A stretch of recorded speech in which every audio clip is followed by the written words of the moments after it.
The big first week of August. What a grinder. But we're back. Paul Ihander with you. Max Goren is here as well. The sun is shining. It's a bright day. And for those of you who stayed up last night for the Hall of Fame game or whatever it was you stayed up for, welcome. It's a new day. Yes, it is. And so, about that game last night you missed a good one. And that is really difficult to say when it comes to preseason football. But if you wanted a carnival-like atmosphere, like if you were trying to jam as many things about the sport of professional football as you could into one evening, this was probably it. Outside of veterans not playing, and let's be honest, between the two teams, notably across the country, you weren't really thinking too much about the fact that Tetairoa McMillan and Marvin Harrison weren't playing in that one, because I think there was just a genuine, hey, football is back. Sort of, maybe. And there were lots of reservations going into last night's football game. Well, there shouldn't have been. There shouldn't have been. And I laughed at everybody who said, why are you taking the over, Paul, in a 35.5-point game? Because traditionally, a preseason game just doesn't get that big. But this one did. And it caught a lot of people by surprise as the Panthers won on a last-second touchdown by their third-string quarterback of the Arizona Cardinals, 33-30. Here is that call because a lot of you missed it. Soft box. Quarterback won't have a chance. Game on the line. King, he's going to step up. Pumps, runs, goal line. Is he in? Yes! Carolina wins! Haynes King! King of the night! Look at him. Whole team's out there mobbing him. It's party time in Canton, Ohio. See, even Chris Collinsworth and Mike Tirico were happy. They were excited. Dave Canales, you know why he celebrated so hard? Because he got his first preseason win. And he didn't do anything. He didn't have to call plays last night. He handed over play calling. So did Ejiro Evero, as a matter of fact. He handed over play calling as well. That kind of showed by letting the Arizona Cardinals' eighth string put up 30 points. But the reason why you were there was to get that taste, to get the enjoyment back in your life after the long drought that you all went through. And for many, it caught you by surprise. There's no doubt about it.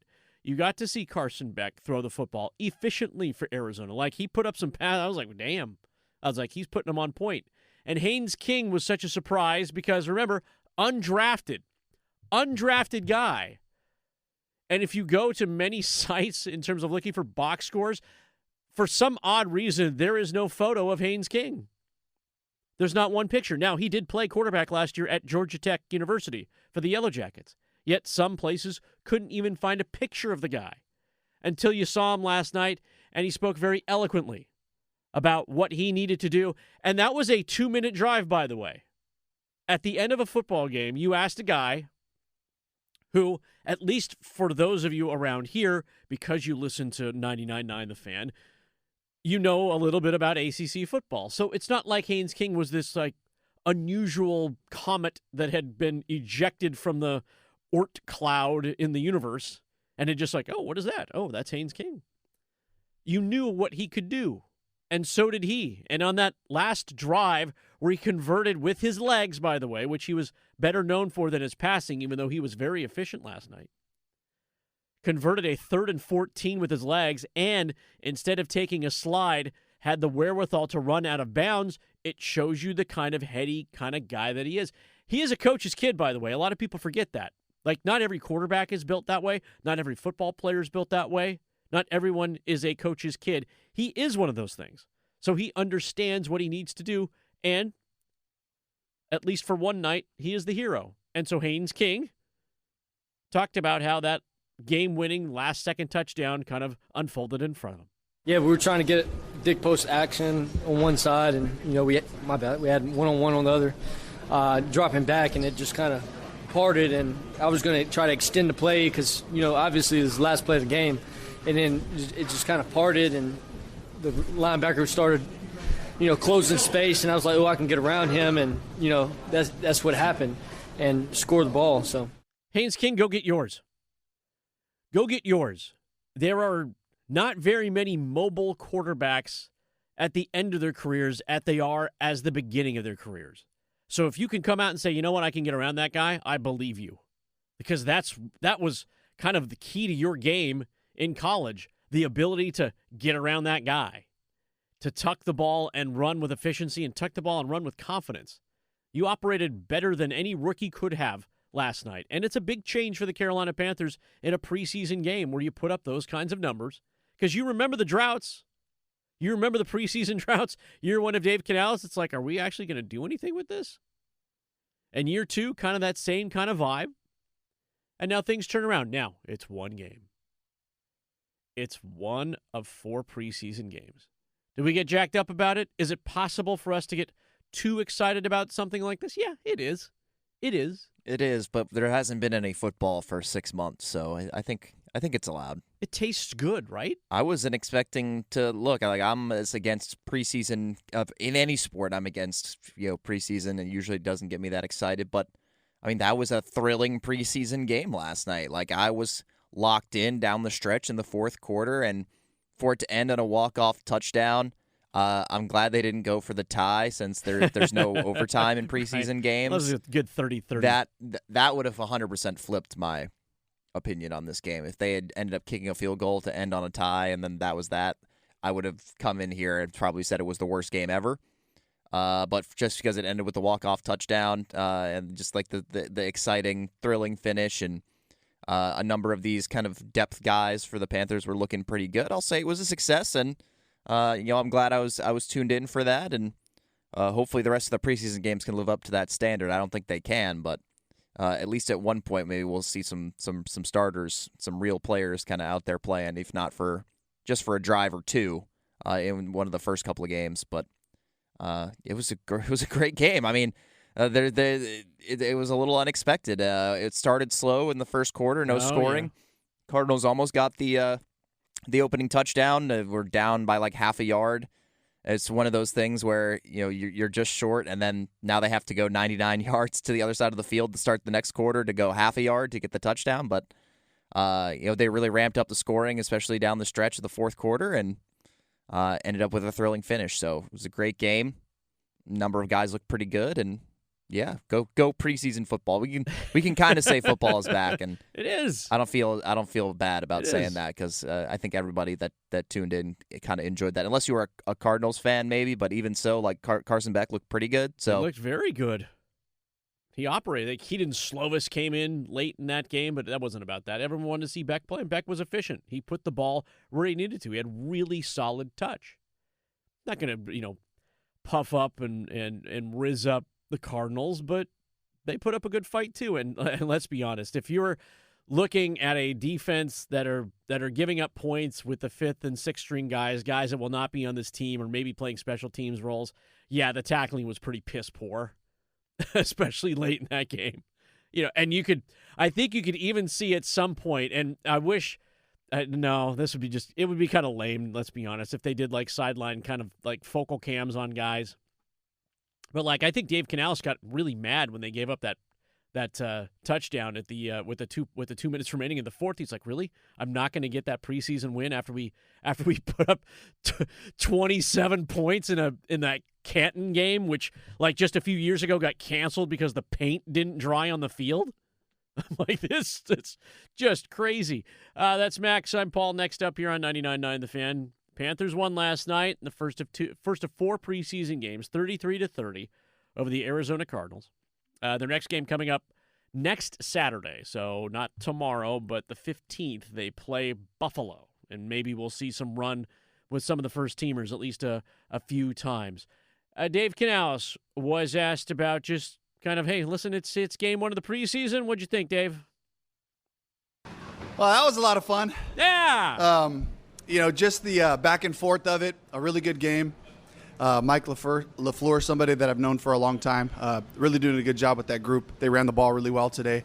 But the guys were resilient, and finish is what we talk about. Finish is what we preach as a team.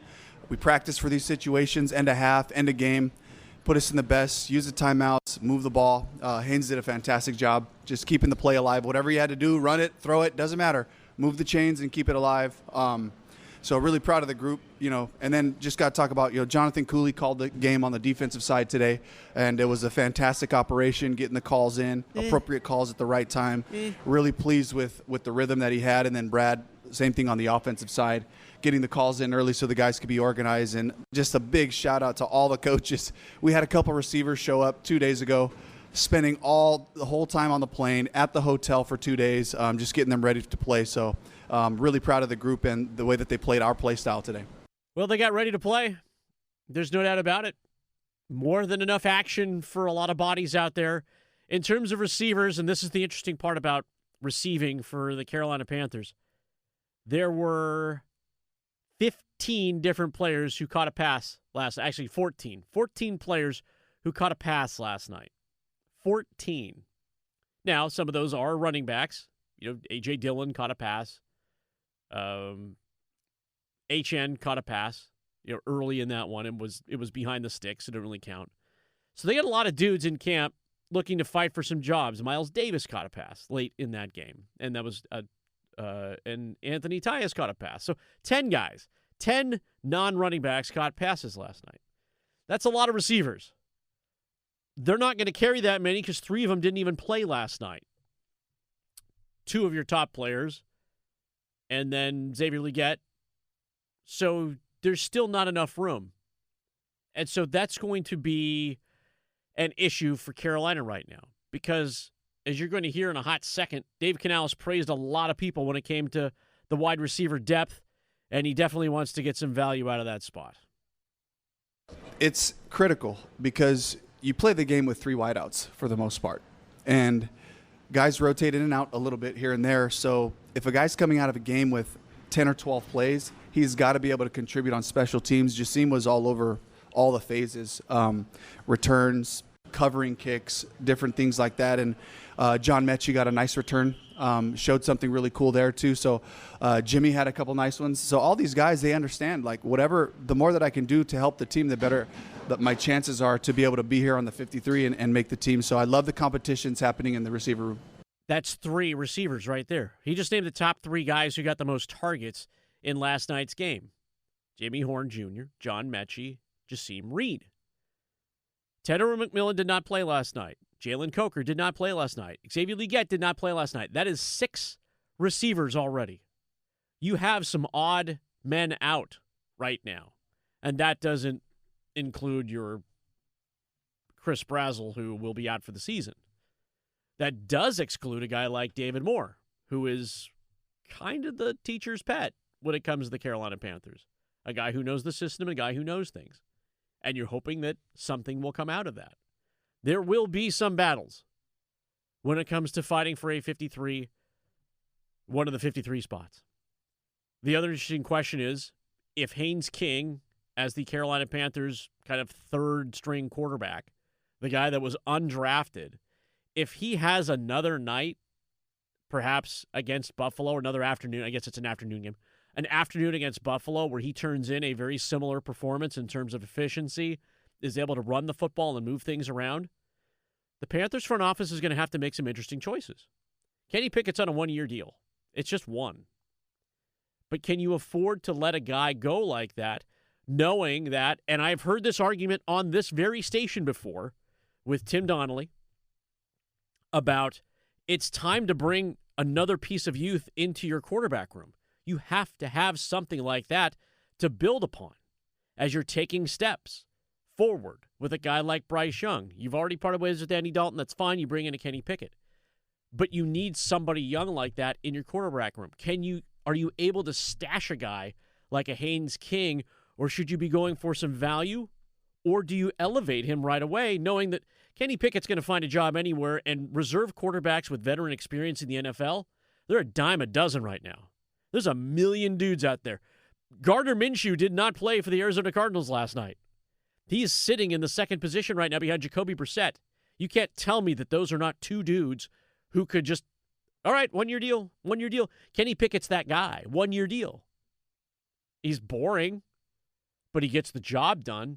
But are you willing to go for boring when you know the impetus in your in your locker room, in your facility, is going to have to start turning into development, knowing that your quarterback is going into his 4th year. And another year with consistency in terms of play calling and head coach and front office and with the weapons around you. I'm not saying this is an indictment on Bryce Young. That is not what I'm saying. I'm not saying Bryce Young doesn't deserve money. I'm not saying that he should be, underpaid or whatever it is. I'm just saying for the Carolina Panthers, they probably need to give this one a harder look because there was zero expectation for King to come in. And again, we know about Haynes King around these parts. We know what he is capable of doing. Like we saw it at Duke, like when Georgia Tech played at Duke last year. King is a baller. He's a coach's kid. He can do a lot of special things. Again, that's probably a slight overreaction on my part. But if you're going to come in and make, some sort of statement, that's the kind of statement you need to make as an undrafted rookie. That, no, you didn't use a pick on me, but I'm going to make you think really hard that you probably should have. And there are only so many diamonds in the rough when it comes to young quarterbacks in the NFL that can handle their business. And last night, it looked like he could handle his business. I don't care if it was against 4th, 5th, 6th string guys or whatever it was. He was still playing against NFL guys. And if you make it to the NFL, those starters up front, those linebackers that you face on the opposite side, they were probably all conference players somewhere. They were probably a player of the year somewhere. They just don't go rolling in going, I'm just happy to be here at camp. Like, there's some accolades that come with making it that far, just statistically speaking. So that's the game you missed last night. 33-30 Carolina over Arizona. Lots of good things to talk about. More dissection, of course, that will come throughout the weekend and certainly throughout the day today with Adam Gold and Tim Donnelly.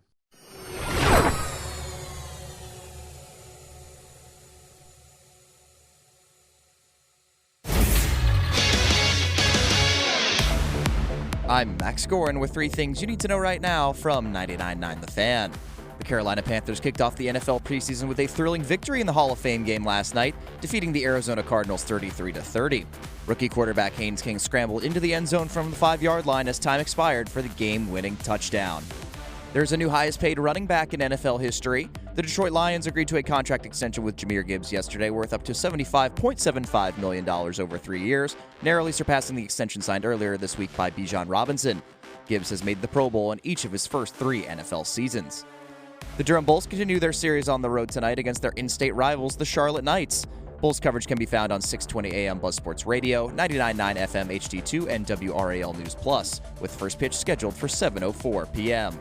For all the latest news on your favorite teams, download the 99.9 The Fan app or visit 999thefan.com.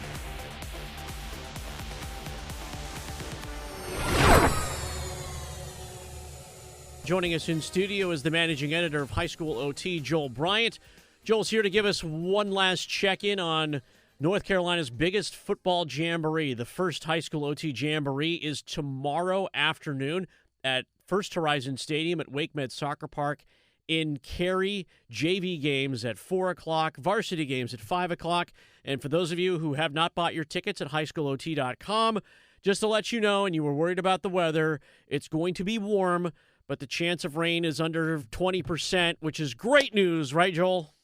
Yeah, we don't want any rain, that's for sure. Parking is free, concessions available, fans can tailgate. This will be a great time with 10 just solid teams coming up here with that 5 o'clock game between Hunt and Union Pines. What gets you excited about that one, Joel?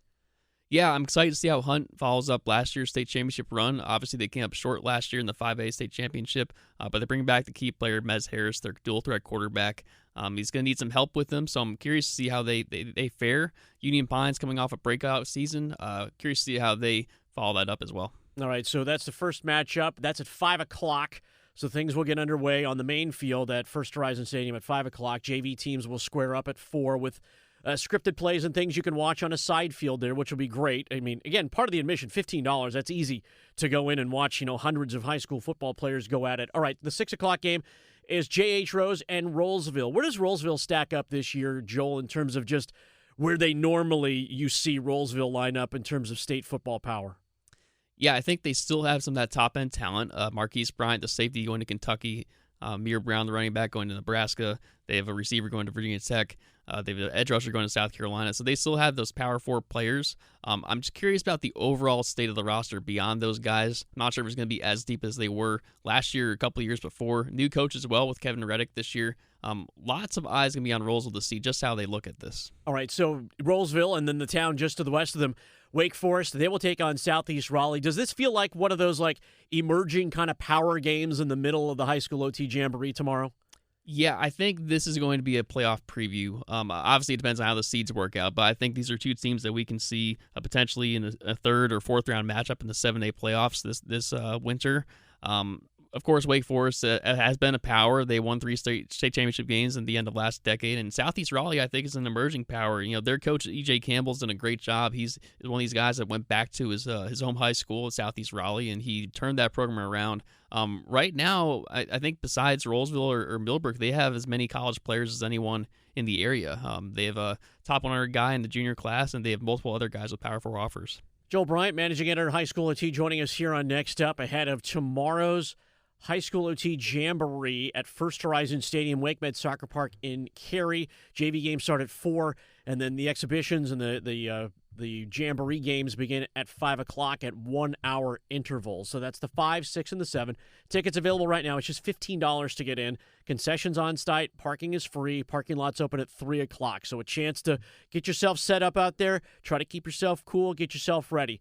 The 8 o'clock game seems to be the banger, right? Your two top teams within the high school OT rankings, and number 7 Cardinal Gibbons, number 4 Millbrook. This could go either way, I believe, right? You're talking about this could be just 0-0, or this could be 21-20.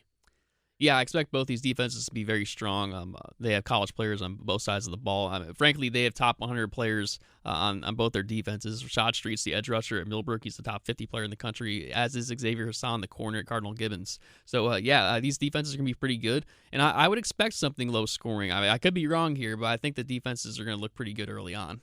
As these kids get underway, and these jamborees are really important for them. This is the first of 2, by the way. There's another one coming up next week, but I don't want to kind of break up the vibe for tomorrow out in Cary.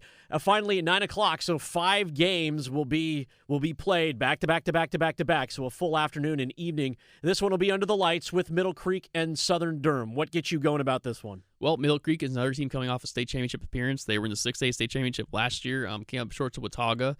Their quarterback is back. Lex Sevilla is back. Differences for him this year is he has a whole new receiving core. So that's going to be the thing to watch tomorrow, is how are those new receivers at Middle Creek doing. In Southern Durham, they have the 2 Duke commits, Lance Henderson and Jonathan Dillon. Jonathan Dillon's going to Duke as a wide receiver, but he plays quarterback for Southern. So Duke fans kind of get a sample of his athleticism. You won't really see him running routes and stuff like you'll see him with the Blue Devils.